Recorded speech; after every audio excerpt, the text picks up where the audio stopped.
Welcome, race fans, to Pitside live here at Adams County Speedway. Just a tad bit late tonight, but we're joining you for the first time this year, and we're getting all the bugs worked out like normal. So thanks to Lori back in the studio getting us going here tonight so we can get this kicked off. We are live on our YouTube channel as well, people, so everybody, all of our race fans, make sure you log into the YouTube channel on KCSI Radio also, so you can see our lovely faces on the screen there too and listen to us as well. But welcome back, everybody. We're back racing. Unfortunately, we're not racing. We're back live at the Speedway. But if you can see us in the background, you can see the track looks pretty decent out there, but it's mighty soft. And unfortunately, Mother Nature, I do believe when I walked upstairs, they said it was 48 degrees back to studio, so a little chilly for me. I'm not that die-hard of a race fan anymore like I used to be, but 48's a little too chilly for me.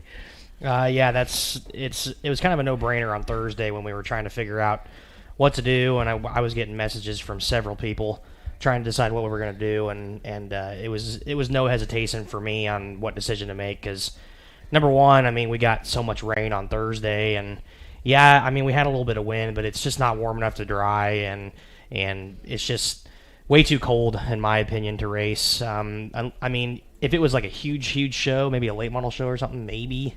But first night of the year, we don't want to have to worry about, taking care of the track so much because there's so many other things that we have to take care of on the first night rather than worrying about nothing but track prep. I went down to the track, I think, last night and dug my fingers underneath, and right underneath that top level. The top level is pretty dry, but when you get underneath, it's just pure mud and clay. So it's clay substance. It's just not the best. But unfortunately, we couldn't race tonight, race fans. But we are going to do our radio show and our podcast here today. We got quite a bit to talk about. All the stuff during the off season. Some new things that we got going on here at the track, new sponsors. Interrupt you real quick here. By the way, I'm Cliff Baldwin. This is Evan Baldwin. This is Cole Hendrickson. By the way, just introduce you ourselves. I always forget to do that every week. I better do that. So, who are those guys? What's their name? But everybody should know. Everybody's tuned in. But we're getting all these new fans. They need to know our names. Yeah, but like I was saying, we got a lot to talk about in this show. There's a lot of new things that are going to be happening this year at the races. We got a nice schedule lined up for you guys this year. It's going to be action-packed. Hopefully, Mother Nature cooperates. I know in April it's always flip of a coin whether we race or not, whether it's cold weather or rain or what have you. But unfortunately, we just weren't able to do it tonight. We were supposed to have practice last night. That didn't work out either. So, I mean, you can't see it on the camera, but I mean, we still got standing water down in turn one. So.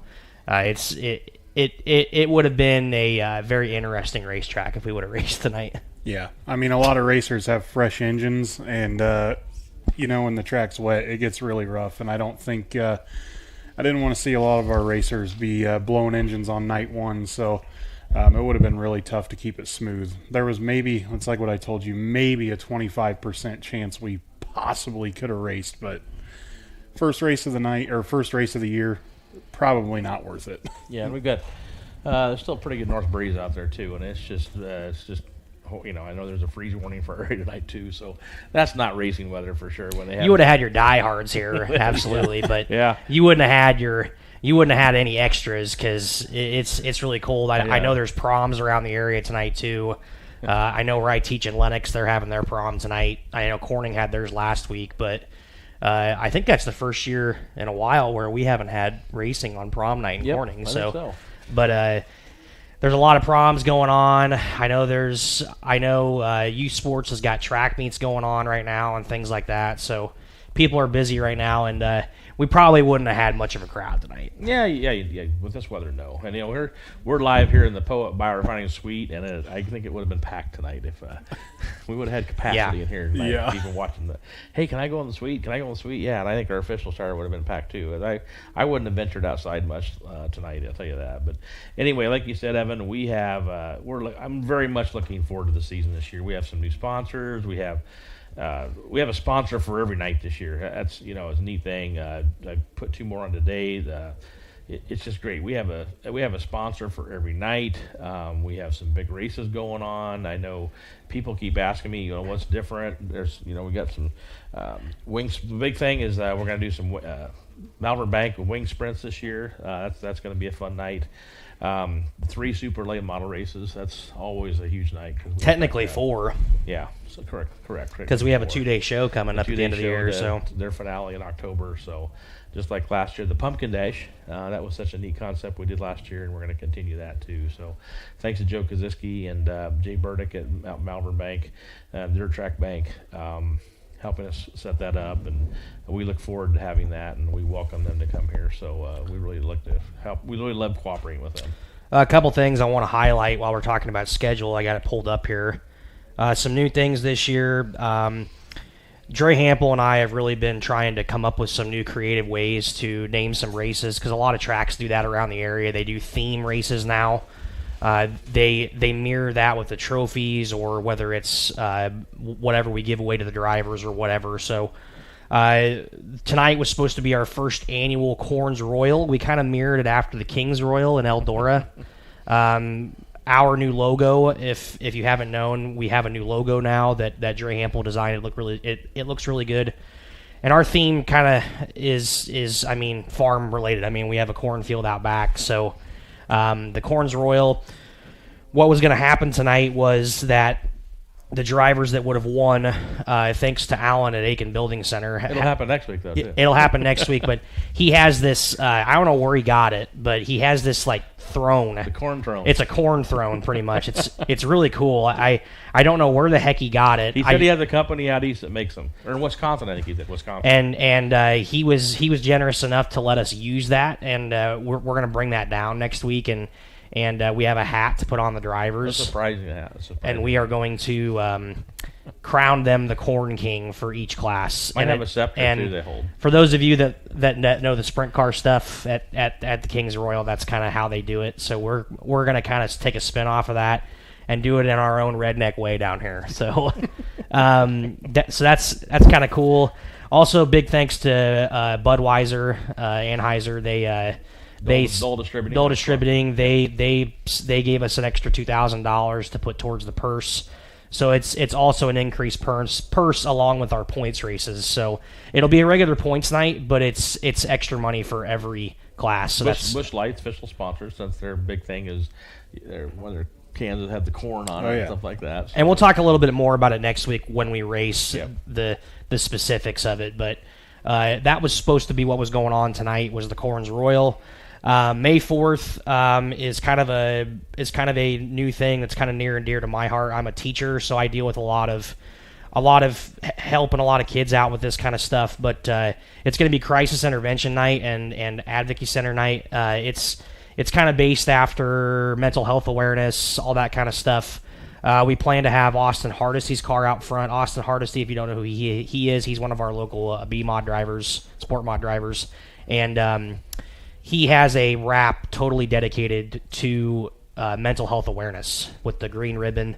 So we're going to have that out front, and there's going to be some people here handing out stuff, handing out crisis hotline stuff, all that kind of stuff. So mental health is at the forefront of our world right now. Ever since COVID, it's kind of just ramped up. So we're going to have a crisis intervention night. That's going to be on May 4th, along with our regular points.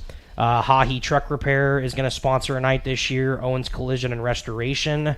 And then on the Budweiser again. On the 25th, we go back to Budweiser. This is another big one, another kind of new one we're doing again this year. Kind of a spin-off of what we did. We used to do something like this several years ago. We didn't get one in last year, and I apologize. A lot of people, we never got it scheduled. But this is going to be a dedication night. It's called Proud to Serve. It's going to be a dedication night for our veterans. Current and past, and then also first responders, EMS, firefighters, cops, all that kind of stuff. So, and then moving down the line here, moving into June, Tri-State Ford, and also with CHI sponsoring our kids e-powered races again. Tri-State Ford out of Maryville. Chat Mobility, longtime sponsor. They're going to have the money grab night again along, I think. Are they having candy too? Yep, we'll be doing that as well. again? June 15th, race fans. That's a big one. We're not racing. Cool news. Iowa Speedway just bought a sign. Yep, so those of you that probably don't know but should know, I mean, if you don't, that's surprising. But all you race fans do know that Newton, Iowa Speedway, got a cup race this year. So they asked us if we would not race that weekend and join them. So we'll be heading all of our group over there as well, and we'll have a booth over there to help celebrate the race. But we'll have that weekend off. That's the reason we're off June 15th. So Cole, I know you're excited for that I weekend. mean, it's sold out. So I mean, super excited. Xfinity and Cup both sold out, and I'm excited to get up there. It's like what I tell people all the time when I talk about it. Ever since I was a little kid, I kept telling my dad, I'm like, man, one day they're gonna have to bring Cup there, and he just told me, he's like, don't get your hopes up. I doubt it'll ever happen. And man, when I saw that announcement, it was like Christmas Day. I was super excited for it. So. And it's big for Iowa too. I mean, it's huge for the state of Iowa. Yeah, I mean, you could see because they brought Keselowski to the Capitol, right, and Rusty Wallace, and when they brought the IndyCar series over there for that Hy-Vee IndyCar series weekend, I think that kind of opened an eye to the Cup series and to NASCAR, saying, "Wow, the state of Iowa really does support racing." And I think they kind of see how huge that IndyCar event is. I mean, look at the song artists that they have every year for their concerts over there. I mean, that's the best of the best, and it's just really cool to see a Cup race in the state of Iowa. I'm a huge fan of short track racing, so Iowa Speedway is a short track for the Cup series. So it's kind of like Richmond, but it's not. So if anybody that watches the Cup Series, I think it's not really much of a secret. Their short track package right now is struggling, but I've told people Iowa is a little bit different. It's shaped like Richmond, but it has progressive banking like Kansas. So I guarantee you on lap 5, Ricky Stenhouse is probably going to be on the fence all the way up top, and it's I think it'll put on good racing. It's probably going to be 90 degrees. So, going to be a lot of tire wear, but June 15th, you never know. At least it's not in the middle of August. But and those of you who don't know too, I know Rusty Wallace helped design that facility on that track. So, and really, there's nothing. I've never really heard anything bad about races. I've gone to a few, and it's always been good races. I go. Other than I'm not going to say anything about the Indy races. That's a different type of car, just so fast. But no, it's an exciting night for Iowa. Exciting night for us.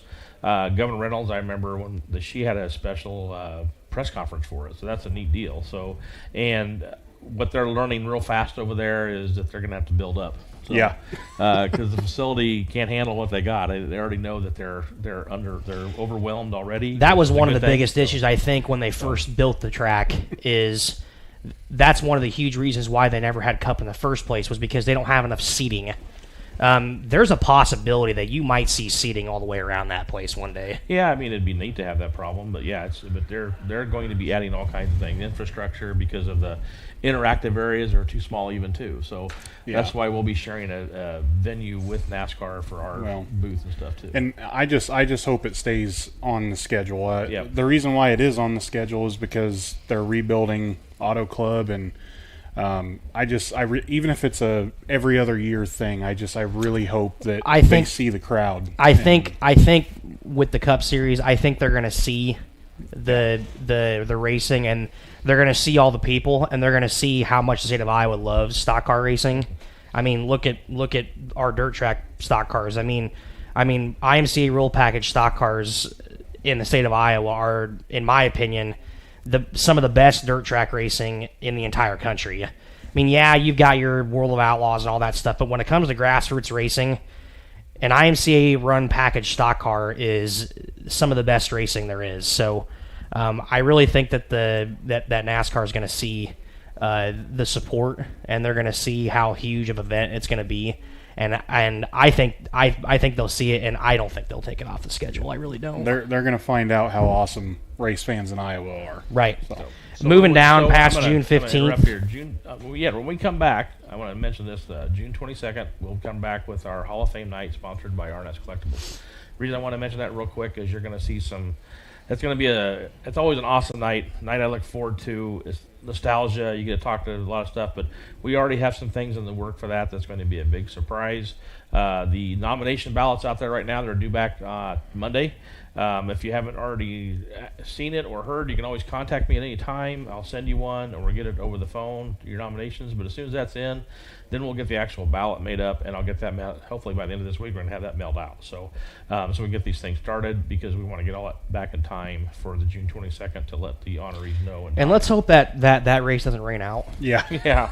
I mean, quite often. every single year, I feel like, since we've had the Hall of Fame, I feel like it rains out. So yeah, that's a huge night. One of my favorites that we look forward to, and love being able to honor the people that are well deserving, and there are so many that are. And then we follow that up with our first SLMR night, the Hample Memorial in Underdog 22, where we have our super late models. It's going to be East-West race, and we'll also have Underdog 22 with a modified special on that night as well. That'll be a huge night. And then we turn right around and take July 4th weekend off. So we found that it's kind of a no-brainer for all of us. We usually have struggle getting for people who to work, ask. I have so many people who ask me, well, why don't you guys race July 4th weekend? Because all the camping out at the lake and all this stuff. I'm like, one thing that people don't realize is that a lot of us that work down here are volunteers, and there's things that we also like to do on July 4th weekend, outside of the races. So that's one of the big reasons why we don't race that weekend, is because it's hard. It's really hard to find people to work that weekend. And we were going to race that weekend last year, but it rained out, if you remember. And I remember we had family back from 2 different states, and it was just, I'm like, whew, that was kind of nice that we didn't race. So, not that we couldn't do it. It just depends on when it falls every year. But this year we are taking it off of that weekend. So we have 2 nights off this year. And then moving down into mid-July, Salute the Farming Night, once again, presented by Iowa Corn District 7. That's always been a huge hit ever since Iowa Corn's been on board with us. That'll be another big night. Big sponsor, and we're gonna do candy that night too. So there's gonna be a grab on the track along with their prizes. So then they are moving down to the end of July on the 27th. That's going to be our Ray Hawk Memorial, another Malvern Bank. Yeah, we had a little issue with our flag, but Dre's got us. He's got the. Look at that. Good. If you're on the podcast, you're showing it. So. When we go to commercial, we'll have to put the tape back up. Yeah, and older dog, he's going to take care of that behind us while we're going to get an official thing back there to kind of get a nice backdrop this year. And then Aiken Building Center night in August, longtime sponsor. We talked about Alan giving us the corn throne here for next week. Salute the Trucker night. That's another huge one. We're going to have a special thing also for. It'll be a very, very heartfelt night. Yes. So we'll talk about that a little bit. Yep. But yeah. RJ's Heating, RJ Plumbing and Heating. He is actually a title sponsor this year as well for our B Modifieds. Yep. Andrew's taking over our B Mod with the RJ's Heating and Plumbing night. Looking forward to that. RJ's Plumbing and Heating. They were very much looking forward to being a class sponsor, and we were able to do that for them this year. Dre is literally just up here holding the sign. Wow. That's dedication. And that night is also our Malvern Bank 360 sprint car race, wing sprints. I'm super excited for that. For those of you that don't know that series, that's sponsored by Jay Burdick. Joe Kaziski and Jay started it. It started out at I-80. It was kind of like a spinoff weekly deal. And since I-80 closed, they kind of go around the area and race. We're going to have some bigger names here that night. Like Stu Snyder will be here. You might have Cam and Chris Martin from Knoxville might be here. You might have some Knoxville guys come over and race with us, especially if let's say Knoxville rains out that weekend or something. You could really see some guys come over here. Maybe like a Riley Goodnow or some guys like that. Are they? Yeah, I'm positive that's why we did it that Well, if they are, I'm positive you might see some bigger names here. That's why we're doing it that night, if I remember right. And I know a lot of people are skeptical about sprint car racing in Corning because of how fast it is. But I think we kind of 13 years since we've had wing I think we kind of proved it last year with the non-wings. The wings have a lot more downforce, so they'll be able to turn a lot better. So I think it'll be super fun to watch. Yeah, I'm excited for it. With the high limits series, I've kind of been dabbling in sprint cars and went to a couple races last year. Me and you went to Eagle for the show, and I'm like probably going again this year. And I'm like, man, I didn't used to like sprint cars, but until you get to the track and just see how fast they are going, it's unbelievable. It is. Yep, it's pretty scary. Those guys have a screw loose in their head.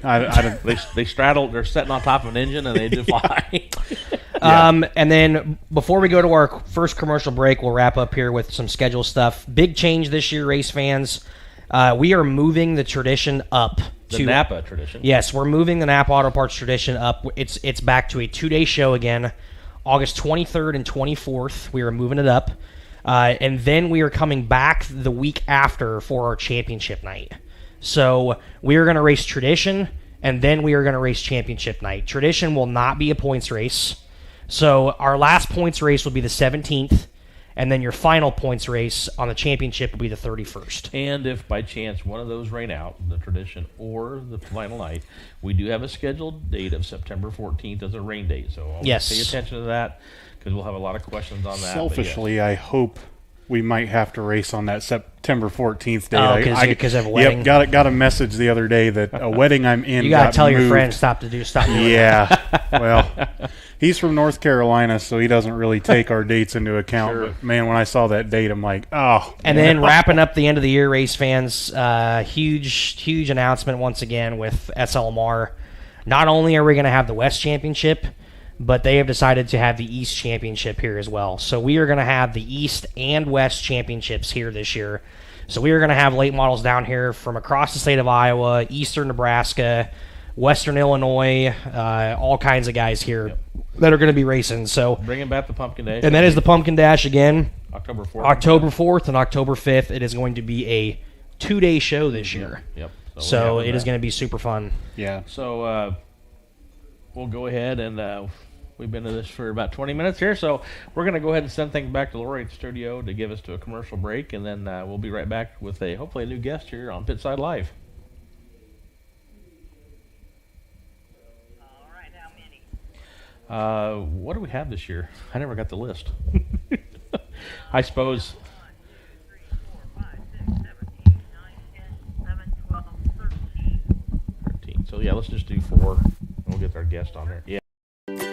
Too busy at work to wait in a long line at Subway? Order online at order.subway.com. Simply register with your email and password and order away. You can also download the Subway app on your smartphone. Order up to 6 subs, salads, or pizza. Ready in 15 minutes once order is submitted. Also add chips, cookies, and drinks easily. And Subway's back to normal hours Monday through Friday, 7 a.m. to 11 p.m., Saturday, 8 a.m. to 11 p.m., and Sunday, 9 a.m. to 10 p.m. Order online at Subway in Red Oak, Clarinda, Shenandoah.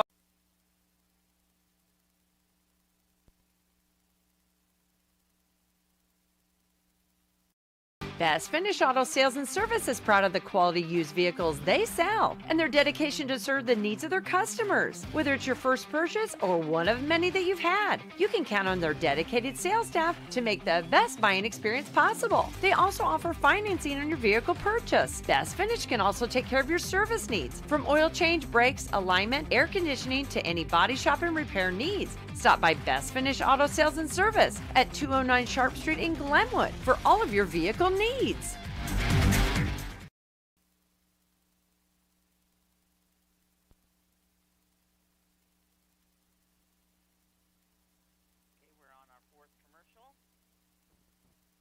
What if we could harness the power of the sun by using the earth to transform the way we use energy? Water furnace geothermal systems are simply the most efficient way to keep your family comfortable. Winter or summer, day or night, rain or shine, without burning fossil fuels, giving you the freedom to focus on life. Call Campbell Mechanical or visit Welcome back, race fans, to Pitside live here at Adams County Speedway. Yes, we are live here on KCSI Radio as well as our YouTube channel on KCSI Radio, but we are not live racing. So, unfortunately, Mother Nature has done away with that this week with the cold weather and our damp, soft conditions out there. But otherwise, we get the show kicked off tonight. We always wanted to get this first one in to get all the kinks out for us and get us back in action, but to do that with, we got a crafty veteran here with us tonight. So, local gentleman who's jack of all trades, I would call him, Tim Cooney. Good to have you here. I know you've been racing for just a couple of decades. I know we always talk about that. Yeah, I when you go to the banquet and they have a trivia question and you're the answer to the trivia question, that makes you feel like you've been around a long time. Yeah, exactly right. No, it's always a good one. I think you and Weeder are kind of like right in that era. It just like cracks me up. But yeah, That's unfortunate. No, it isn't. It's a good thing to be part of a trivia question.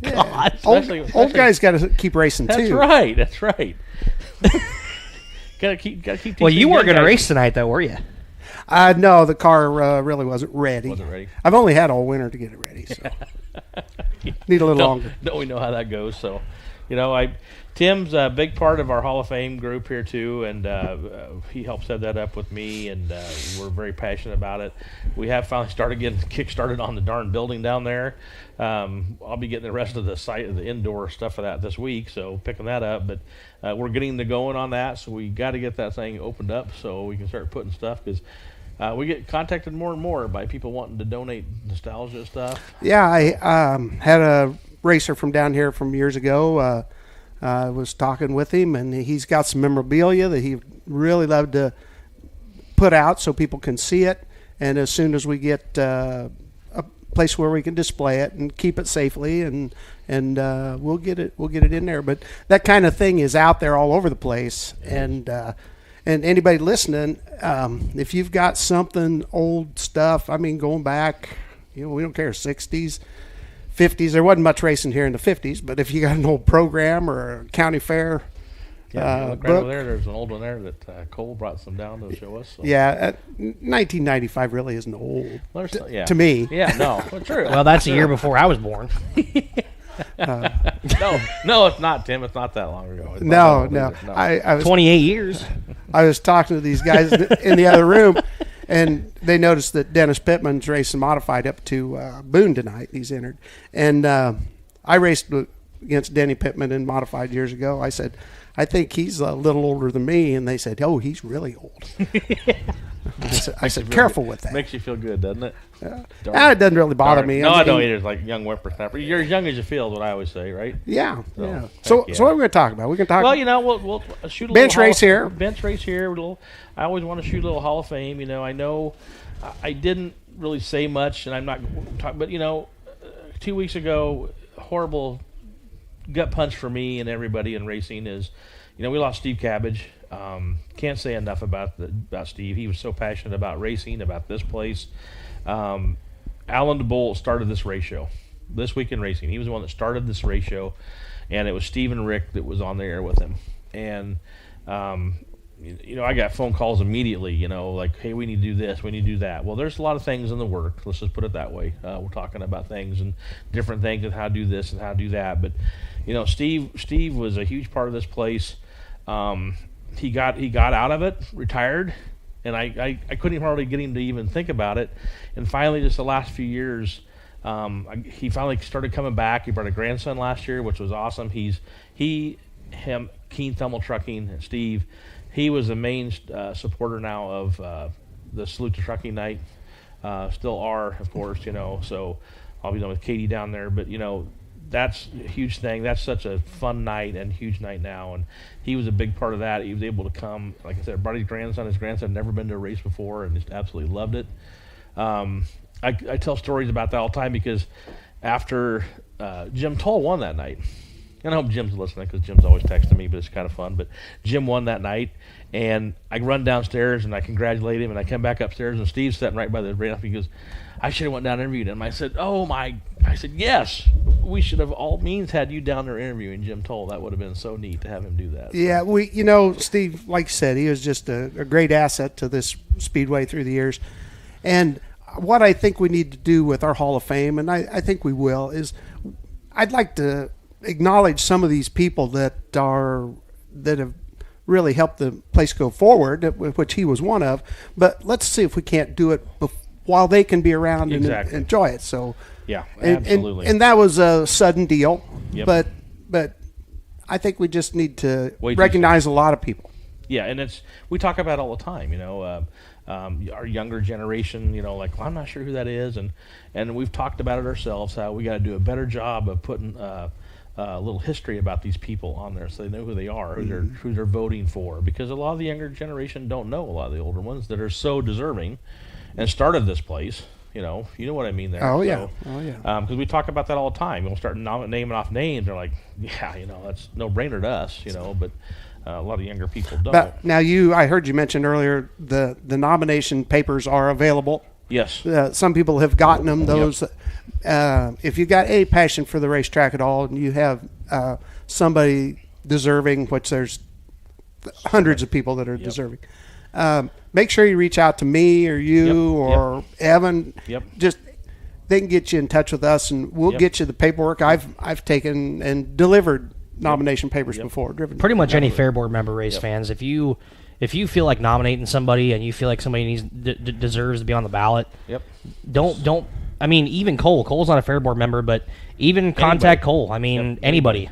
Just let us know. We'll get it to us. We put a deadline of this Monday, but that'll fudge. But because we have to wait for the mail to come in anyway, so you can still contact us through the internet, by phone. We'll get things taken care of. Believe me. So we'll make it work. So please do. So looking forward. I think.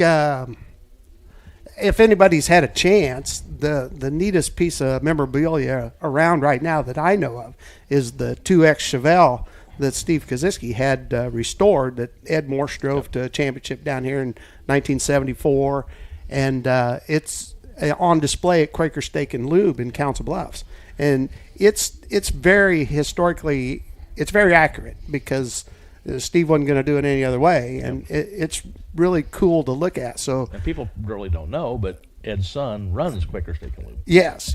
So that's the neat part about it too. So I haven't even got up to see it yet, and I'm disappointed in myself in that. But for a while it sat right down here in Corn in Iowa in a field that you had, right? Oh yeah, there's a wild story about the whole thing and how it got into Steve's hands, how it got into my hands, But no, it's probably the coolest piece of memorabilia that exists right now that I know of. But there's a lot of other stuff out there in the world, and we'd love to get it and put it on display.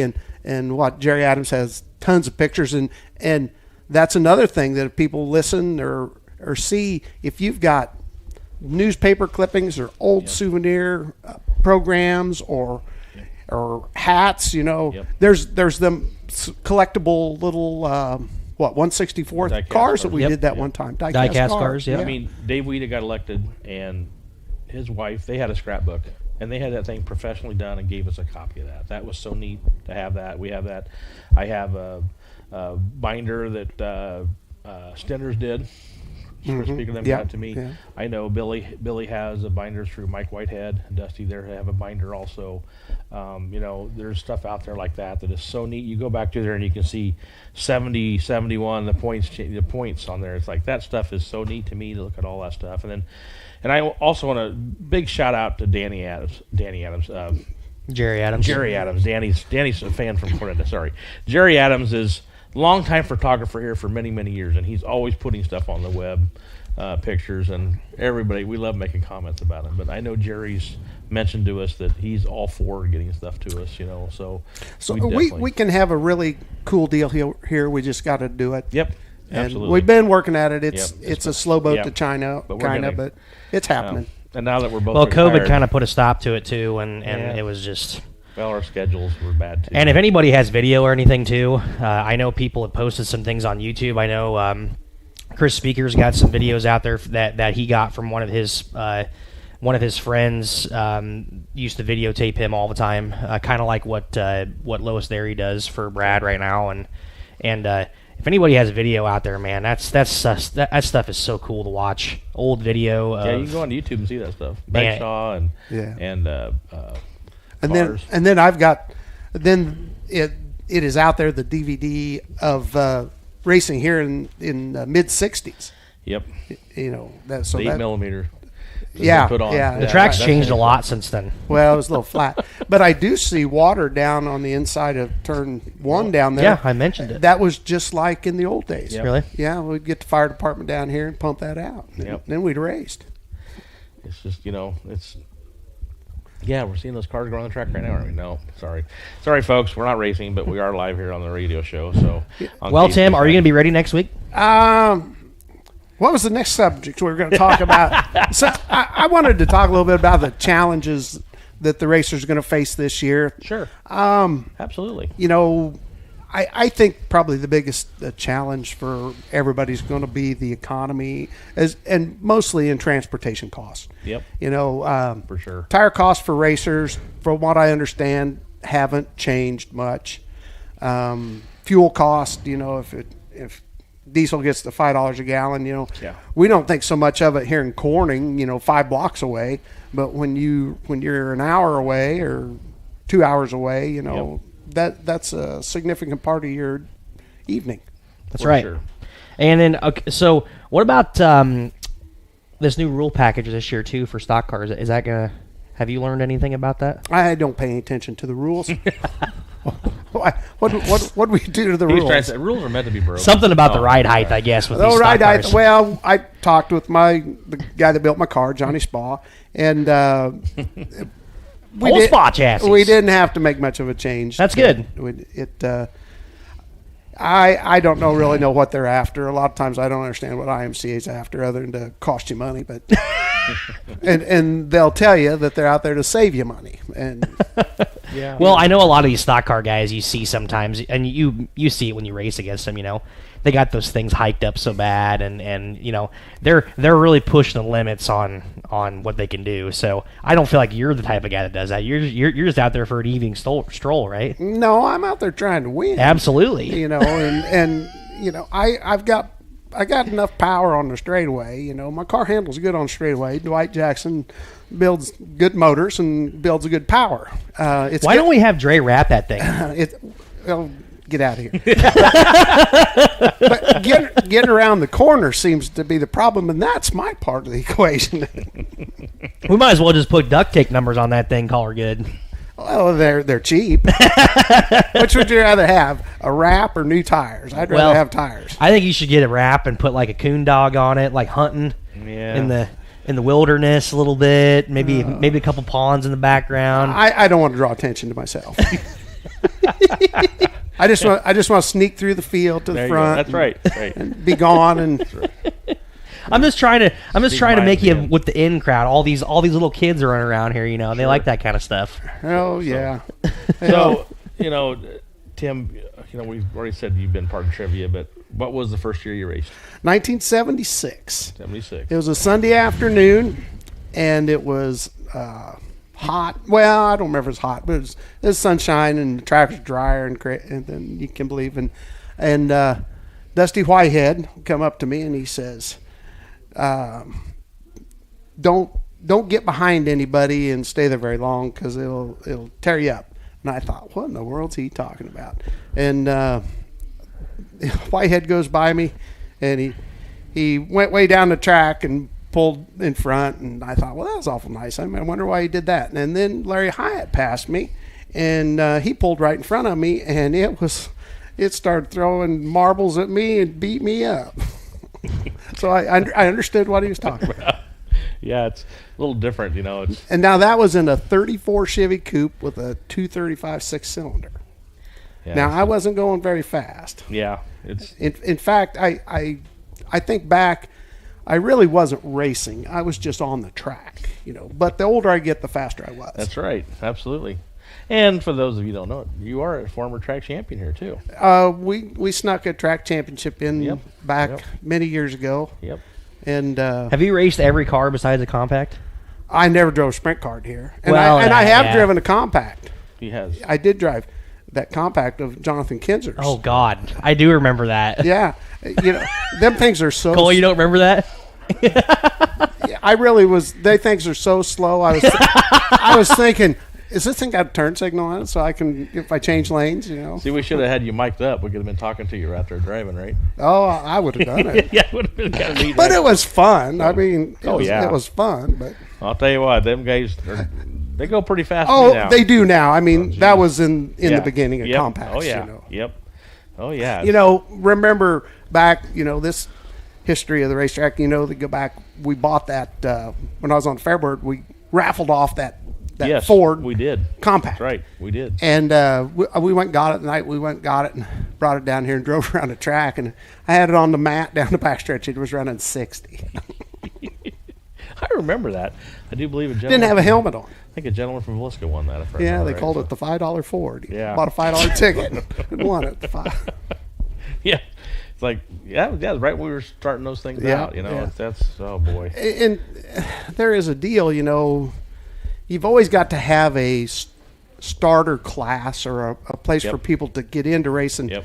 that don't want to just invest a fortune, which everything in racing costs a And fortune. you have an opinion on that right now too. I know you do. Oh, I do. Yeah, I just all I know is what I watch on the internet and see what's happening in the southeast and down south a lot, and the Crown Victoria racing deal is growing. Well, they're running them out in Nebraska even now, and I think it sounds like a pretty novel concept myself. So you know, maybe someday. yeah, you know, I know there's a. That's local- one class I'm not going to get in. Oh, really? No, if you had Crown Vic cars here, I'm not in. I'm. Well, shoot. If somebody offered you to drive one, though, I bet you you'd hop in. Yes, you would. Well, at my way my knees and legs are, I can't hop in. I tell you. We should have a Crown Vic Enduro down here. I think I'm going to have a milk crate to get up in the window of the car now. Yeah, I know what you mean on there. So, Well, I'll tell you what, Tim, wanted to have you on here. You know, just one thing for sure, mention about Hall of Fame, talk about that again. How that's, you know, we got our deadlines coming up and stuff like that. So, like we said, don't be afraid to reach out to any of us. We'll get you the nomination papers right away. So, that's the main thing in that. And then look forward here in a couple weeks to start seeing the ballot get out there. So, getting those out there for people to vote on. So, but Tim, thanks for coming on the show. Hey, thanks for having me. I love talking about the Adams County Speedway. Hope like heck we're racing next week, and you're out there racing with us. Well, you'll be racing next week. it sounds like you better get on the high horse. Well, I don't have a job anymore, so maybe I can work on my car. Tell Dwight, let's go. It's time to go. No, you don't have to tell him. He's always on top of He's stuff. ready. No, that's for sure. So, All right, we're going to send her back to Lori here at the studio, and we're going to take a quick break. We'll be right back with you here on Pitside Live.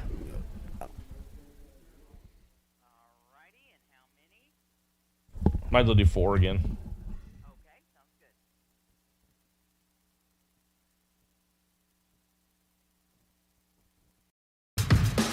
Are you interested in starting a career instead of just getting another job? Well, hop on over to Fresco System USA and let us help you find the one for you. We offer competitive wages, benefits starting day one, and so much more. You can pick up an application at 2026 Fernwood Avenue, find us on Indeed, Better Team, and Facebook, or call 712-623-8100, extension 6659. Spring into action and join the Fresco team today.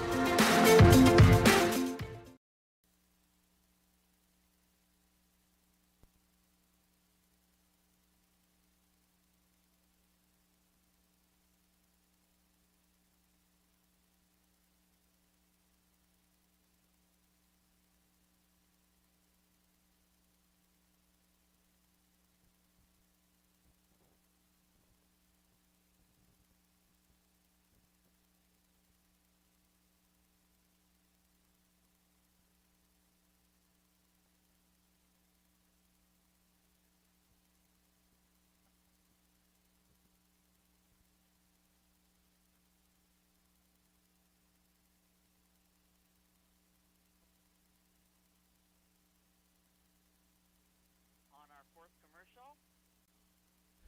Okay. I'll break it out. I can see what's all wrong with it. Let us help insulate your home with Heartland Foam. No matter what your insulation needs are, Heartland Foam Insulators is your go-to company. From removal to blow-in to foam, they are ready to go to work for you in any type of building, whether it be an existing house, new construction, a metal building, commercial building, or Welcome back, race fans, to Pitside Live here at Adams County Speedway in Corning, Iowa. You're listening to us on KCSI Radio, FM and AM out of Red Oak, Iowa, and you're also watching us, hopefully, on the YouTube channel, on the KCSI Radio YouTube channel. Well, if you're not, go ahead and pull us up, and you get to see us here, and you get to see the... We got a face for radio. You're going to see all the non-action in the background at the racetrack here, so... But I tell you what... See the quicksand out there. Yeah, another Our next guest tonight is our new race director, Logan Carlson. Welcome, Logan. Thanks, guys. Thanks First for having time, right? First time on this thing. me. First time. Isn't it really? I thought we've had you on the show before. Nope. Well, Really? I've tried to get him on for probably, I don't know, 4 or 5 years. No, I'm busy. Well, yeah, he's doing track prep usually. He was. so. Definitely tries, but hasn't succeeded till now. Yeah, so good. Good to have you on. Good to Yeah. have you here. So, you two guys and your brother you guys have grown up in front of me. So Yep. a lot of times at our house, and all of us are big, passionate race car people. And your dad was a part of the board too for many years, and we spent a lot of Thursday nights here messing around, taking Evan to the emergency room a few times, and We definitely did. I that still have a was, scar right here from that. I think that's where we all met, was down here. Yep, That's right. It is, and it's a neat deal. And I remember here I grew up watching, and you just progressed. And I started being on the board, and you've Yep. done the same thing. You've been on the board. I know you helped Mike Van Geren up Stewart, and he Yep. came down here and Yep. ran the place for a while, and you understudied him and the track prep stuff, which you do just a tremendous job here with track prep. I don't ever hear anybody complaining, and they better not be, because there's no reason for it. But Drivers and always this- complain about Oh, something. whatever. But there's no way. But the track prep's always been super great here, and and now you're going to the next step and being our race director Yeah. this year. Yeah, I'm looking forward to it, and I think it'll be a great year. We got some new staff rolling in, existing staff that we've had, and people that we like to work with and know, and I think it'll be a good year. It's something where at the end of the year last year we were in kind of a transitional period where we were trying to decide what to do, and we were looking for new race directors, and then your name came up, and we kind of asked you, and we went through the interview process and all that kind of stuff, and then you ended up taking it and stuff like that. But you've kind of gone from track prep now, and most people are asking, well, who's going to do the track prep now? You're still going to do it. Yep. It's just that you have an understudy as well. Jacob Ross is going to help out. I'm always going to be there to help during the week, but you're going to be here, probably during the day, and then...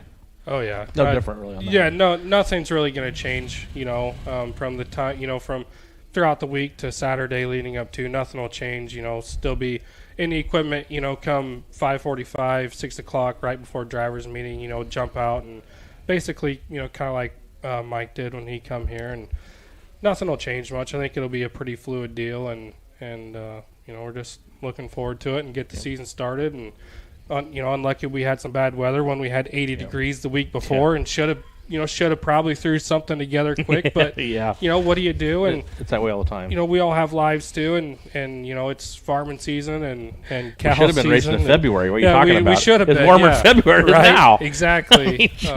How do you don't know? No. We throw the dates up just in case, and try to get guys the extra points nights if necessary, or if we can. And unfortunately, we missed out the first one, but maybe next week it doesn't look good either. But we'll try. And Never know. You're don't part know. of PR. You're part of the Yeah. PR committee, and our original date was going to be Yep. May 4th. Yep. And then we thought, geez, if we don't schedule those Yep. races in April, and that's Well, nice. we were afraid of that 80-degree day we Yep. had last weekend. Exactly and, right. So I mean, right now the forecast I show Yep. shows 70 next week. Yep. Will there be rain? You never. It's too early to tell that. And the good thing is, too, for you drivers listening out there worried about getting points nights in and things like that, if we don't make the threshold or things like that, we can always add a feature. Oh, on a yeah, we night. can double up. Absolutely. We can always double up, do stuff like that. So we will definitely, try our best to get Yep. your 16 nights in Yep. that you need Yep. to be able to compete for that national title or Yep. whatever it may be. But we're not going to leave you hanging and No. say, 12, sorry guys, that's all you get. We will try our best to get, Yep. the nights in needed and Absolutely. go from there. Yeah, But we've got things we can work out on that for sure. yes. And I've Yep. told people that's a question that's it's not like we're not paying attention to it, because we really will. no, we do. We know there's a lot of money dangled out there in front of, that top tier points guy, for what he could possibly Yep. receive at the end of the year. So, And one of our guests coming up here can probably tell you about yeah, that money too. he so. won it. Yeah, yep. So. And especially in that division, that premier division now in the modified class, what a payday at the end of the year. Very much so. That's Very a much big so. deal, and we hope that gets more guys to come down, or Yeah. if they hopefully realize that and can notice. just got to it. advertise it more, too. Well, and Yep. we have at times, but it's just amazing. Couple changes this year I wanted to mention while you're on here, Logan. Couple things we're doing this year with the track. Our plan is we're going to keep those tractor tires down there, But the first couple nights, we're going to try those. What are they? What are we calling them? The breakaway sticks. Yeah, they're breakaway stick. The ever-eluding tractor tires that seems to catch a few drivers here and there throughout the year and throughout the night, and unfortunately can cause a lot of damage and expense to a guy. We went out, or the fair board decided this year to help those guys out, and let's try something new, try something that's not so harmful on those cars. We want to keep every car we can here. And so we went out and got, the breakaway sticks, and so we'll probably place those sticks just at the bottom side of the track, and we'll probably have to go through and put that tire, a foot or two in from that, just so guys don't continuously, maybe run them over. But the point is that that's the new boundary. You'll run, if you run those over, they're supposed to flip back up, not cause any damage, and keep you guys on the racetrack, you drivers on the track. And so we'll try those out and see how those go. We might have to create a penalty for the continuous abuse. The yellow line. But if you're one of those people that dive bomb turn 1 or turn 3 sometimes, and especially in a modified where you do get that left front into those sticks, we might have to start something, or we might have to move that tire out a little bit more to entice you not to go down. But something we're going to experiment with. We'll experiment with it, try it week by week, see what happens. Hopefully it'll be a good deal for us, and we don't have to have that ginormous tire sticking out there to reach out and grab you when you come around the corner. But another big thing in turn 3 and 4, we are doing we're kind of stealing it from your big series late model guys and sprint car guys. We're going to have a restart zone this year, and it's a NASCAR thing too. So we are going to have these 2 flags located down there in turn 4. We are not using the green tire anymore. The green tire is, in my opinion, it's too much gray area. So this restart zone, there's going to be 2 flags that are located, and we'll kind of measure it out whatever we want, but it's going to help you out making calls on restarts and flagman too. Yes, and the driver will be able to fire the leader. Once you get into that zone, you can fire wherever, and I think it'll help us out a lot with restarts. So something we'll also try. We'll monitor it week by week. See if especially the first couple, see if it makes a difference, if it helps. We can always go back to the way we had it. But I think it'll be a good deal for us moving forward. I think it will too. And we've got Iowa. We actually have a sponsor for those restart zone flags. IRS. Iowa Recovery Services. So we're going to call it the Iowa Recovery Services Restart Zone. Cole and I are going to have to get used to that. What are they, blue? Yep. They're blue. They look good. So you just look for the blue flags, and if you're the leader on a restart, you can fire once you get to that anywhere in that tall, flag. So I think like 5 or 6 feet tall. I think they're pushing 7. Oh, yeah, they're tall. Yeah, they're tall. They're tall. They should stand out for sure. Yeah, you'd think I don't know how they can miss them. So, So that'll be nice for sure. And then we were talking about maybe changing some dirt this year, but we're kind of pushing that off, and maybe that's kind of down the line. Yeah, that's a big undertaking, financially, and just equipment, commit to go through that process, being such a big racetrack. And I think it definitely is probably going to need done in the future. We've been getting along great with what we got so far.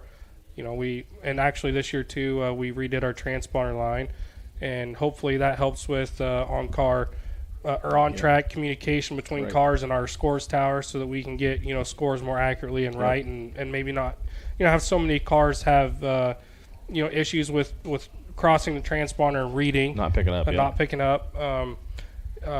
We replaced that, and that's actually about a foot in the ground, and they want it to be about 18 inches, I think. But with where people mount them on the cars, we got to have a little leeway there. So, but so going back to adding dirt potentially, we'll have to take that in consideration and stuff like that. But hey, how long has this racetrack been here? And it probably, I don't think, has ever had dirt added to it. God only knows how old. Not that I'm aware of. I know. There's talk and how the tracks have done things where they plant wheat, they've added straw, they do that, and we retain the moisture though really well. Yeah, so. No, absolutely. Hamples have done stuff like that before. It's always an experiment. And it's not like they haven't tried, but it's definitely other tracks adding dirt now, refurbishing. Yeah, that's something we have to look for in the future for sure. Regular maintenance. That my wife works at the swimming pool, and And, you can't believe how many times, they show up Sunday morning and got to wash everything down because it's got so much dirt on it. That's dirt leaving the racetrack. Yeah. So Yep. how many years of, has that been going on? But, Right. Yeah. It'll be cool if we could ever do that. And Yep, absolutely. One of our other goals, I think, this year too, was to really focus on those receivers too, making sure those things are good because we were having so many issues with those things last year. And we have new receivers, right? Yes, we have them for sale. Yep. Super Bs, whatever they're called. Nitro B, rechargeable ones. Guys don't got to worry about bringing batteries to the racetrack as long as you remember to recharge them. But so we do have those for sale. And we tried them out there with a handful of guys last fall and found that they liked them way better. They could hear much clear. Yep. And they have a max volume of like 12 or 15 or something.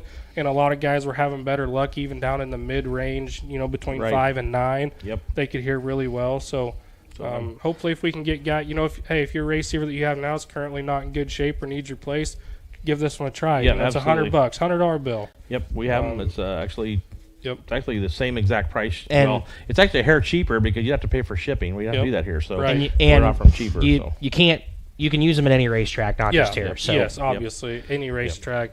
Every track usually pretty much uses the default setting. Yep. But there are programmable also. Yeah, we're gonna have them for sale here. So and then we also have hardwired transponders for sale too. Correct. Yep. So we have those for sale now too. Transponders too, and make sure guys are looking at the placement of transponders. Working with Mike and those guys at Stewart and Josh, real professional at that end and knows quite a bit about them. And transponder placement is also key with our scoring system and how it crosses the finish line and how it reads. It needs to be able to have a clear path of sight down to the dirt. It no obstruction from a bar or anything underneath it. I know there's guys that do and they're lucky with it. It works, but no obstruction to the transponder is the best. And our compacts have a floor pan, and then some of them have and that's issues hard. with that. It's tough. It is, and that's where we have issues sometimes. With Yep. them, But if guys could help us out on that end of it and make sure there's no obstruction with that transponder path, that'd be great. Yep. But yeah, and back to the transponder being hardwired. If you have one, great. If you're afraid of, hey, I don't know how much it's charged. I think we found out that the number of blinks or the green light, however many times it blinks, is how many days of charge it has left. So if it blinks 3 times, you got 3 days of recharge or of charge left. Before you need to get that thing charged. They last a long time. They do, very long time for what they are. And the same with people that get hardwired and they have a switch on them. There's no need for that because those things could never run your battery down. I'm sorry, but they don't use that. Well, before we get Logan out of here and on to our next guest, I do want to preview a couple things to expect when we come to the track next week. If you are going to be here on practice night, and you are planning on getting a NASCAR license, we are going to make sure that you come down, get everything signed in at the tech area, or not the tech area, the pit stand entrance, grain bin. Make sure you get all that stuff done.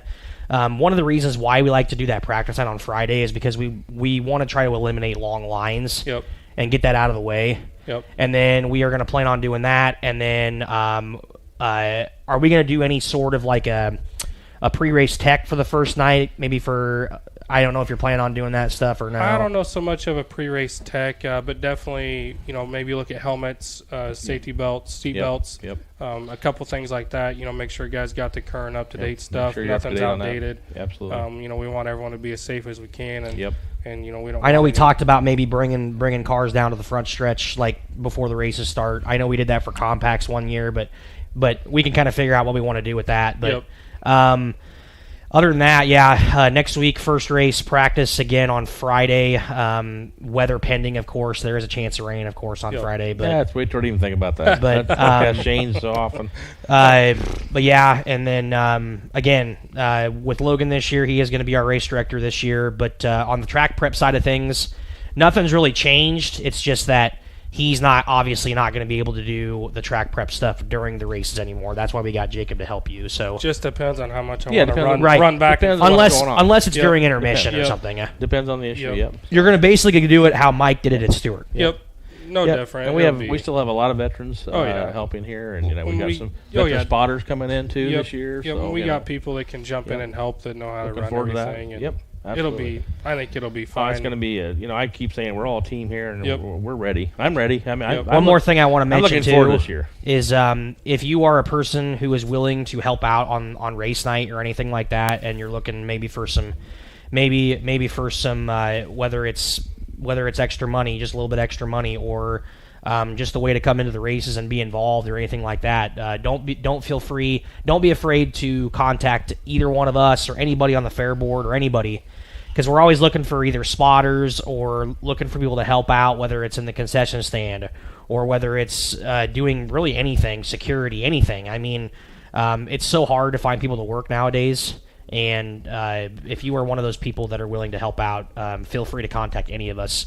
Just the commitment, right? Just committed to every single Saturday throughout the summer. It is. But just like practice this week. Yeah, we all wanted to look forward to practice, but there's other things going on that let's take advantage of it. We can go get some things accomplished since we're not racing, so that when we do race, we're ready for it.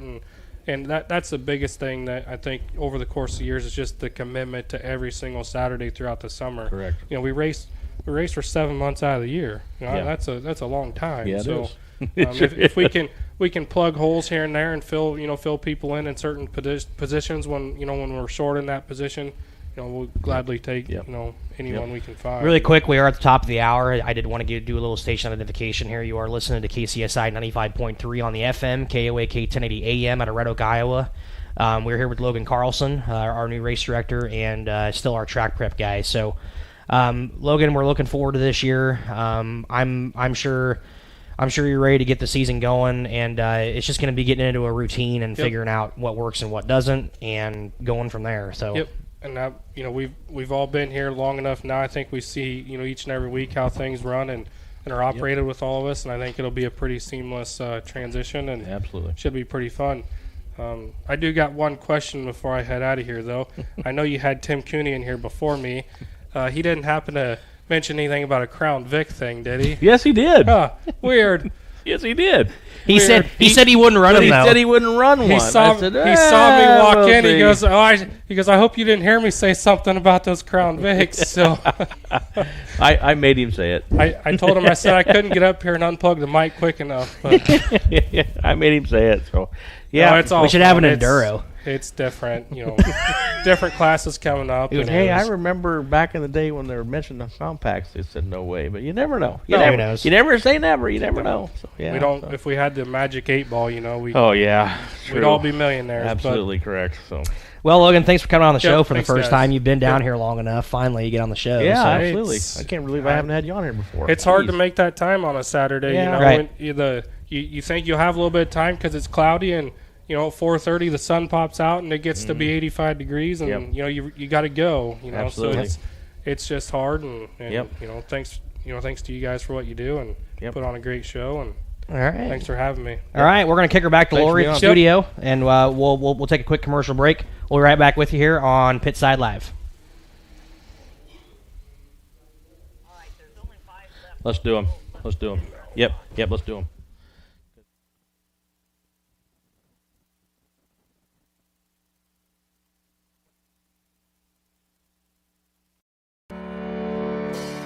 Since 1892, Malvern Bank has been building community from 404 Main Street in Malvern, Iowa. For generations, Malvern Bank has been serving local businesses, families, and farms to help them achieve their goals in every step of their lives. From saving for college to planning for retirement and everything in between, Malvern Bank is your full-service community bank, here to help as you plan for the next chapter of your life.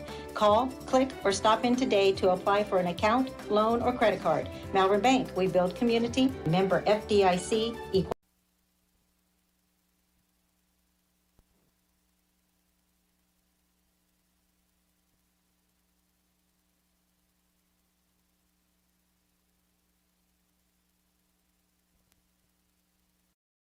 Furniture, appliances, mattress sets, lift chairs, bedding, recliners, and more. S&S Appliance, your hometown furniture store in Clarinda, just received a large shipment of appliances. They have a huge selection of stoves, refrigerators, chest freezers, and microwaves. And if you need a mattress set, they have them. Plus bamboo sheet sets. They offer full service from start to finish with competitive price guarantee. S&S Appliance also offers delivery and installation. Stop by S&S Appliance on the square in downtown Clarinda.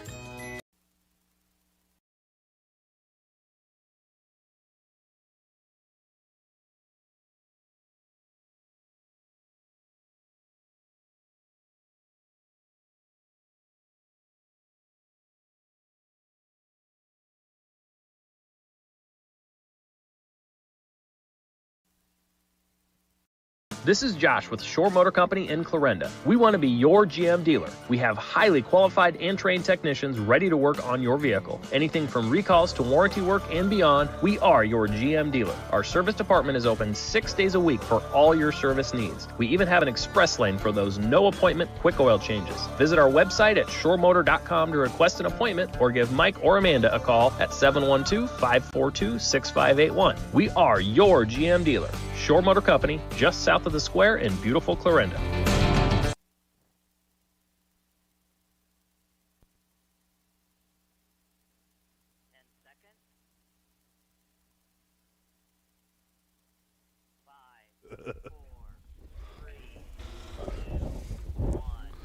Welcome back to Pitside Live here at Adams County Speedway here in Corning, Iowa, with no cars in the infield. You are listening to KCSI 95.3 FM, KOA K1080 AM out of Red Oak, Iowa. Big thanks to Lori back in the studio for helping us out on running our commercials and stuff with our technology. Wasn't working the best, but we got a new guy on the show here. Not a new guy to the track, though.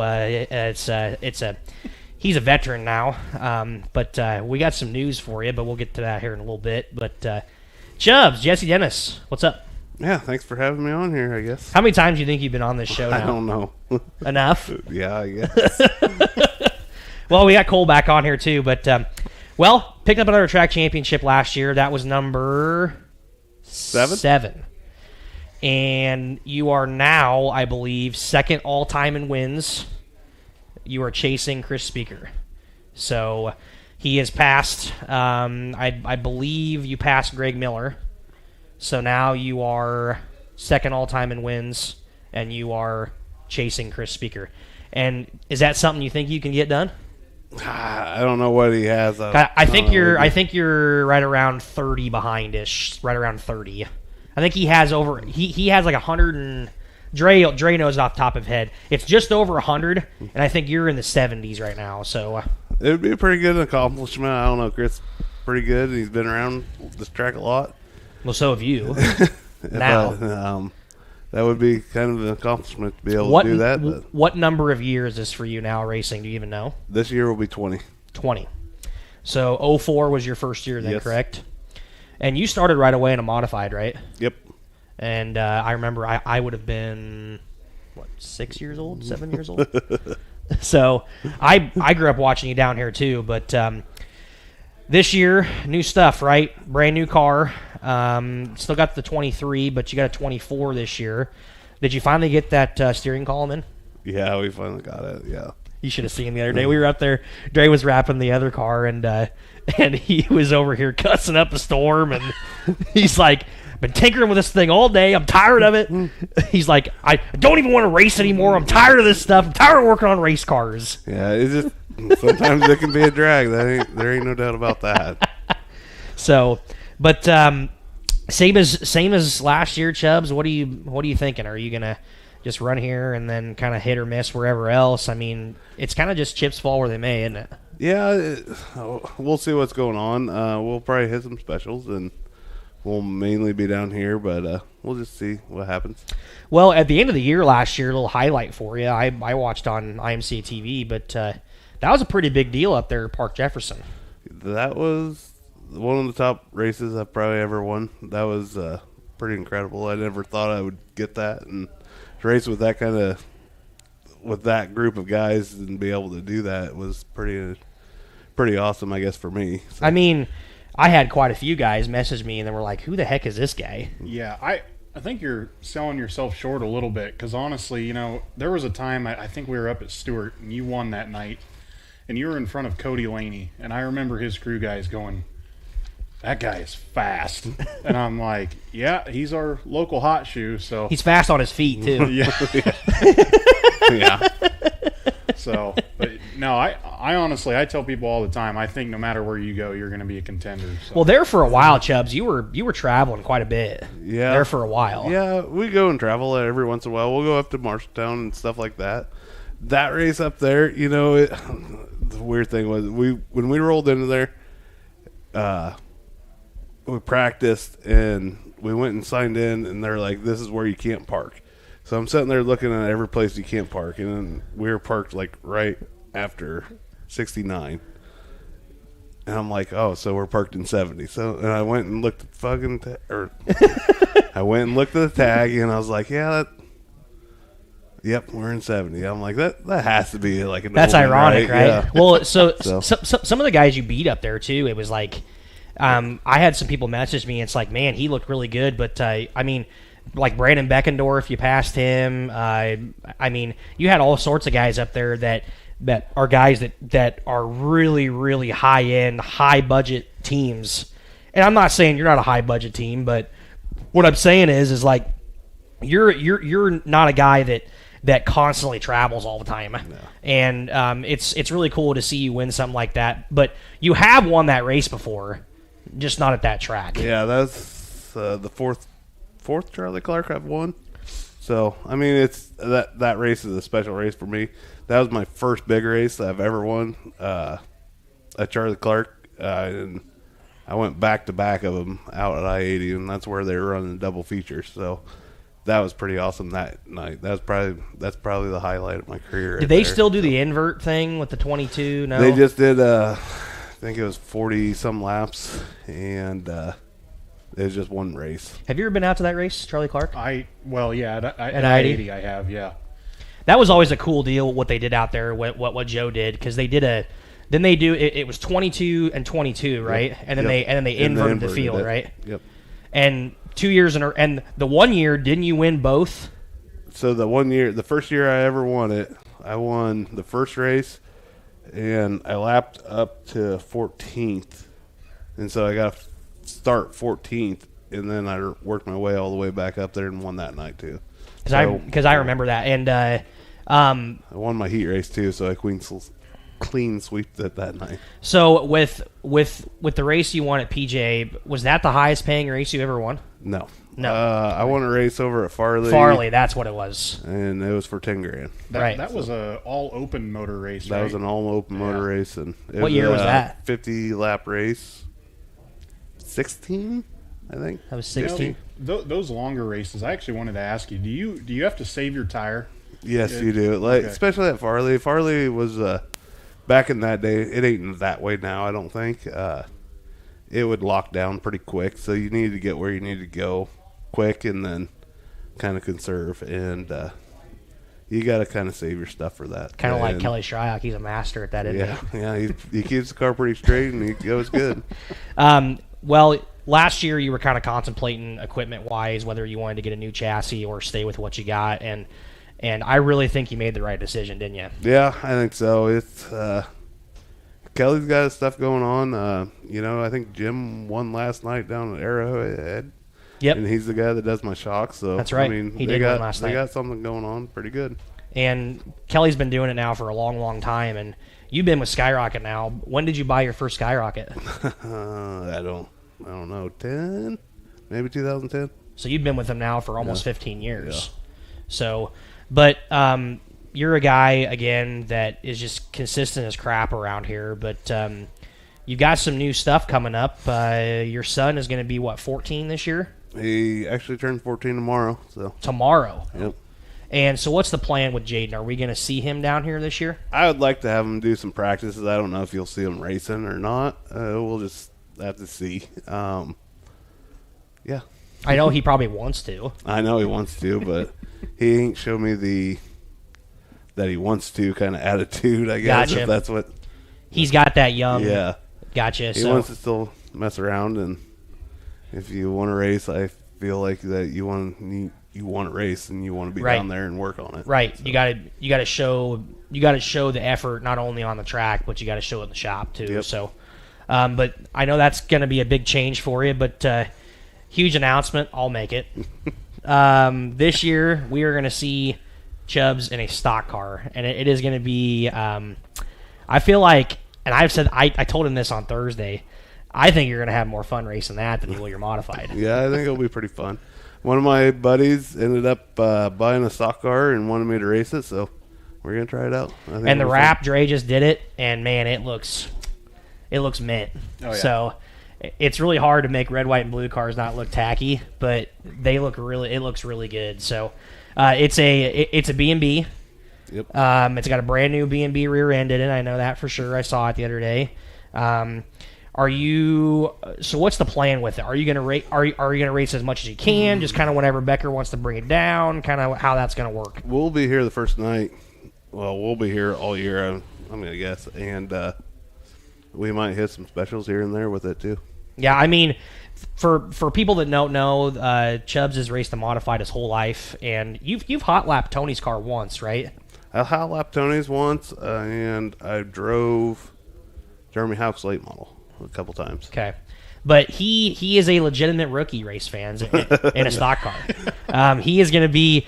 What I want to do is I want to have Dre make some yellow stickers and put on your. Oh, there you go. The rookie stripe. That'd be awesome. I feel like Becker would get a kick out of that too. But no, so you'll see another rookie in a stock car this year. Our stock car class is going to be pretty neat. We've got some different guys moving around too. We've also got some other modified drivers going to move down and going to race a B mod a couple times. Brad Bergeron and Jeff James have bought a B mod. I don't know. Did you hear about this? No. So Brad and Jeff, I guess, they bought a B mod together, and they've got this kid wanting to race it. He's going to race it sometimes, and then Brad's going to race it sometimes, and then Jeff's going to race it sometimes. So it's going to be kind of like another car. So, but that'll be fun to watch those guys race that, and but I'm just really anxious to watch this kind of stock car. Yeah, it's going to be exciting. You're going to be dooring people, a little bit of door banging. Yeah, so no, it should be fun. I think you're going to be the only true rookie in the class, so that'll be weird at the banquet to give you the rookie of the year. Right. I can't think because obviously Ramsey ran a year in the stock cars. Yeah, so Luke's not a rookie in the stock cars. So it's something where I talked to Lance the other day. Lance was like, I can't wait to door him. Yeah, he's been down there quite a bit, so giving me mouth and everything. So how did this come about? With did Adam just want to buy a stock car or kind of? I think so. I think I know his kid wants to race eventually. I think that's what's going to end up happening. I'm going to race it, and then I think Cameron he wants to kind of get into it. Here's what I think will happen: he's going to get hooked. And Cameron, I think Chubbs is going to like it. He's going to sell the other modified, and he's going to buy himself a stock car. That's what I think's going to happen. Well, there's so many of these guys out here now, like Kelly, and you've got Joel Rust, you've got Jake McBurney, you've got Jordan Grabowski. They all do that. They all do this, and now you're right there with them. Where these modified guys are buying stock cars, and I would say 9 out of 10 of them say that the stock cars almost just as fun or more fun to drive. Yeah, they are fun. I don't know why. They're heavy and they're underpowered. And how much different is it from what you can remember? How much different of a driving style is it? I don't know. It's different. It feels a little more stable. I don't know why. I don't know if it's because the modified. You're kind of setting up so much. Jacked up and it's hard and up the on the suspension's bars, hard and it kind of bounces around a lot. Where that thing kind of just kind of floats and it's a little different, but gotcha. Well, before we get you out of here, I want to give you some time. Thank some people really quick for helping you out over the off season, and it sounds like you're. Hopefully ready to go now that you finally got that steering column in. Yeah, finally got it in. I think that car's done. So I want to thank Frank's Body Shop, Fairley Farm, Peterson Tire. He doesn't have the car to look at. Yeah, I don't have the car to look at. You better thank B&S Concrete. B&S Concrete. Steve's Yard Care. I know his sponsors more than he does. We've watched him pull into victory lane enough times, yeah. Steve's Yard Care, RNS Auto, Robson Farms, Immel Farms, and B&S, I got that. B&S Concrete. Chaos on there. Coon Chaos is also on there, and then they're on a lot of cars. I know you. If Jimmy's watching, right? Jimmy. I know you appreciate Kelly too. So yep, and Kelly does a good job and helps me out with a lot of information. So yeah, absolutely. So all right, we're gonna get you off here. I'm actually just gonna have Dre hop in, and we're not even gonna go to commercial really quick because we're kind of running out of time here. So we'll get Jesse off here, and we'll get Dre back on here. If you want to go grab Dre really quick, thanks Jesse, we appreciate it. Good luck this year. Cole, we're going to get Dre in here really quick, but we're just going to stay live here. But looks like the Xfinity race is 4 to go. Yeah, 4 to go, and looks like Jesse Love going for his first career win. But something, not new guys to the class, but something I did want to bring up. A couple of B-Mod guys. You know, we talked about Austin Hardesty earlier. He's going to have a new to him car this year. He's been running a little bit older equipment, so it's going to be exciting to see what kind of speed he's going to bring, and as well as you know, we just had Jesse on. Evan Davis went and got his, I believe it's a 21 Skyrocket. Yep. And it looks good too. Yeah, he took it over to Eastern Iowa, and he showed quite a bit of speed. I think he was in the top 5, I'm pretty sure. Hunter went over there with him too, Hunter Poston, and he already had to do a quarter panel report on the year. So he got a little high, caught the cushion, and ripped the spoiler off of it. But those two went over there, and both of them looked good. So it's going to be fun to watch. Our final guest of the night before we get off of here, he's been down doing a lot of sticker. This is your sticker man, race fans. But he's our new Fair Board member this year. Huge asset to the Speedway. Another one of those, actually third generation now. Kind of grew up with me. This is Dre Hampel. He is the owner of Underdog Design and Drawing, and he's full-fledged committed now. Yeah. Did you get those stickers put on down there? Yeah, they're up. They look good. Yep. Well, Dre, a couple big changes this year that we're gonna have this year. We've got you on board, full on board now, and we're just really trying to make this facility look more professional. Yeah. And I know it drives you insane. Oh, there's a wreck. Talladega. It drives you insane when you go to these other racetracks like Huset's and Wheatland and you see how everything is just like pristine. Everything. Yeah, it's immaculate. See, we're a little redneck down here, but you're a sign guy, you're a display guy, you're a wrap guy, but you're doing a really good job of starting to see the updates that we need to be doing around here. Yeah. Yeah, I mean, to your point, yeah, I want everything around here to look just clean, professional. It just looks better, and yeah, I know we don't have the budget of Huset's or a Lucas Oil, but you know, we can make the most with what we got, and right. That's step one, I guess. Exactly, and a couple of big changes. I know we are working in the works of a new Victory Lane banner. Unfortunately, Miller Lite has gone off board with us, so we are going to have a brand new Victory Lane banner, and I'm happy to announce that Chris Williams with Always Race Day is going to be our sponsor, so it is going to be the Always Race Day Victory Lane now. And I'm also happy to announce that it is going to be in memory of Steve Cabbage. So it is going to be super cool to have that. The design that you sent me looks really good. It's kind of a refresher. It's totally different than kind of what we got right now. Yeah. And I'm looking forward to seeing that. We're also going to have a new banner on the flag stand this year eventually. The Thanks for Coming banner down here that's from the Civil War era is going to be gone. So I think Fred Flintstone might have hung that. Oh my God, that thing is so old. So Dre's going to be redoing that. We're also eventually going to have to get a new scoreboard sponsor. So if any of you out there, any companies or anything around here that are wanting to sponsor the scoreboard, that's a big sponsor. That everybody looks at that. So we're definitely looking for a new scoreboard sponsor, and then we'll get that banner up eventually. But those are just some basic updates we're doing around here with you. You're full-fledged wrapping cars right now. You just got done with Chubbs' stock car. We talked about it. It looks really good. One thing I did want to mention that you kind of did in cahoots with My Race Pass is our website. Yeah, the website turned out incredibly.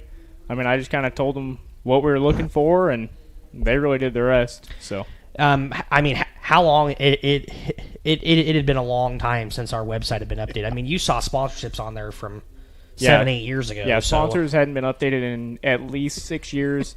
So there were some pretty important people to put on that list. But like the background photo on the title, or I guess on the homepage, still had a picture of John's car. And it was the first wrap I ever did. Old at all. So that picture was 2014. Isn't that crazy? 10 years ago? Yeah. And that was with Element 102, right? Yeah. Yep. So I drew that one out old school on paper and sent him the idea of what we wanted. That was where it all started. Yeah. On paper. Yep, exactly. So I do want to read a couple cool comments here. Kinzer's comment. Oh boy. He says, Cole Hendrickson's still an announcer. Shocker. And then Kinzer goes, Chubbs is going to have to watch out for that 6 stock car. That guy is a squirrel. I can agree with that. Gosh. So He's had quite a week. He's had to dial in his stock car ride height with the new rule. Oh, yeah. He comes home every night. For people that don't know, we're roommates, but he'll come home and he's like, God, these rule changes, they are so dumb. Well, I know it's kind of out. throwing a lot of the stock car guys for Yeah. a loop, but I went out to Eagle last night and watched some racing. Hunter was out there. He didn't make the feature. Didn't look the best. I think he was struggling with his car a little bit, but I saw quite a few of your wraps out there. Yeah, it's from central Nebraska to past central Iowa. I've built up a pretty good That's one range thing that of- people probably don't know about you is you're based out of Stanton, but a lot of the wraps that you do are in eastern Nebraska. Yeah, I've got a really good base at You got central Nebraska. You got that for my 80. Yeah. Yep. So that and working with SLMR for right 2-3 years, it really helped me get my name out there when I was just starting. So well, I know we're excited for a lot of things this year. I mentioned earlier you and we kind of come up with this Corns Royal idea. We're just trying to get more creative with it. Yeah. The pumpkin dash was kind of our idea too. Yep. It's just we're trying to get more modern around here. Yeah. All these old timers, like my dad, our generation is going to have to take over eventually. Yeah. And I feel like this is just a starting point, but I'm really excited for this year, and I'm super excited that we get to have 4 super shows this year. So yeah, that'll be awesome. Yeah, and I know Cole might not be here for the tradition, but the tradition's going to be fun. All kinds of stuff like that. But you plan on being here most every Saturday, correct? Yeah, I'll be here. I'm sure at least 75% of the year. If not, I'll be out on the road with Charlie McKenna and SLMR running. So wrenching on that thing. But yeah. If you have a chance, race fans, make sure you thank this guy when you see him for all the work he does with signage and advertising and stuff like that. One thing I did want to mention here before we get off is you've kind of taken over the Facebook deal too. Mm-hmm.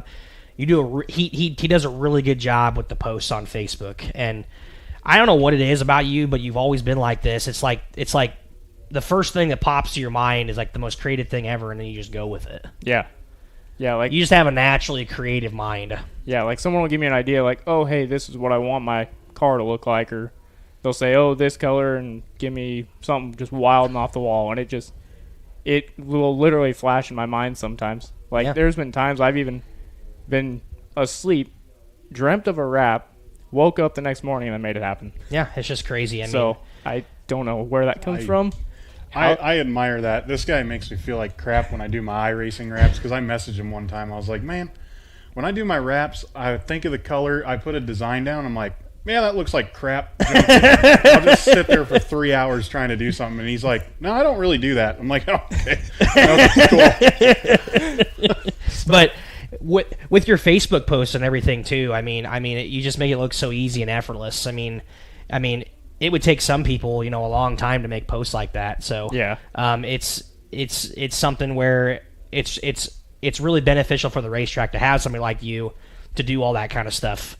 You're on the PR committee this year too with the promotions and things like that, and it's kind of a no-brainer. You've been helping out with purses and all that kind of stuff, and I know your dad used to do that back in the day and stuff like that. But it's just kind of coming full circle. I mean, I know I'm excited for it, and I'm just ready to get the year started. Unfortunately, we still got a lake down in turn 1, but I'm just ready to get going. And it sounds like we got a new tractor. Yeah, that'll be nice. Yeah, so we're getting new equipment, race fans. Are we wrapping the tractor? Wrap guy, hope not. Well, it would be cool, but so one thing I do want to mention too before we get off of here. I mean, we're already over time, but really quickly before we go, we got a new storage container down here too. And Dre's already talking about, man, we got to make sure that thing looks good. But eventually, people are going to be able to stand on that. I figured that might be what was going on down there. Yep, that'll be cool. Absolutely. So, anything else, Dre, you want to mention really quick before we get off of here? So, no, I mean, I'm just looking forward to the start of the year, just like everybody else. We just didn't have a Mother Nature cooperation. And it doesn't look the greatest for next weekend, but race fans, we're on for next weekend. Practice is going to be at 6 o'clock. 6 to 9:30, and then on Friday, and then races are going to be on Saturday from hot laps at 5:30, racing at 6. So we are still going to do that move up schedule Dre did post it. The times are still the same. So we'll post more throughout the week. Make sure we remind people on Facebook. Make sure you follow us on Facebook.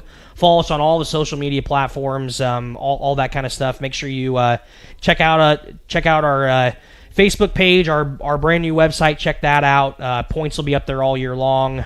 Dre does a really good job of keeping the website up too. He's good with that tech stuff, techie things and stuff like that. But Cole, do you have anything else? No, not really. Just excited. I hope we get to race next week because I know if we don't, I'm going to be gone for the opening night, which would really suck. So absolutely. So, well, race fans, that was one of the fastest hour and a halves of my life, man. That thing went fast. So, we thank you and appreciate you for tuning in to Pitside Live here on 95.3 FM. Huge thanks to Lori back at the studio, Aaron for answering the phone calls.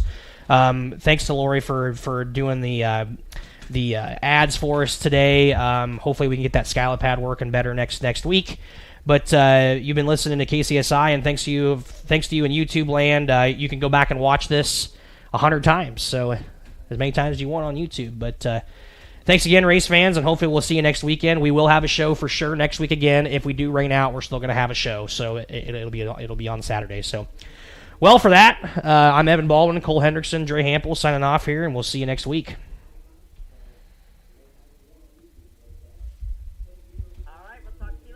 Thanks, Lori. Thanks, Lori.